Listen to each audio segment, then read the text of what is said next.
આધાર કાર્ડમાં કયો mobile number નોંધાયેલ છે તે કેવી રીતે જાણી શકાય? તો આધાર કાર્ડમાં જોયેલા સંપૂર્ણ મોબાઈલ નંબર તો જાણી શકાતો નથી, પરંતુ તમે આધાર કાર્ડના છેલ્લા 3 આંકડા જાણી શકો. તો જોઈએ વિડીયોમાં કઈ રીતના તમે જાણી શકો. સૌથી પહેલાં ગૂગલ ઓપન કરો. ગૂગલમાં તમારે લખવાનું છે આધાર કાર્ડ ડાઉનલોડ લોગિન. તમને અહીંયા જોવા મળશે આધાર કાર્ડ ડાઉનલોડ લોગિન, એના પર ક્લિક કરવાનું છે. એ ખુલ્યા પછી તમે આ રીતના આધાર કાર્ડની વેબસાઇટ ખુલશે. નીચે સ્ક્રોલ કરો. સ્ક્રોલ કરશો એટલે તમને એક ઓપ્શન દેખાશે ચેક આધાર કાર્ડ વેલિડિટી.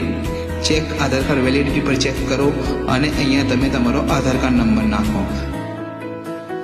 આધાર કાર્ડ નંબર નાખી નીચે તમે કેપ્ચા કોડ નાખો અને કેપ્ચા કોડ નાખીને તમને એક નીચે પ્રોસેસનું બટન દેખાશે.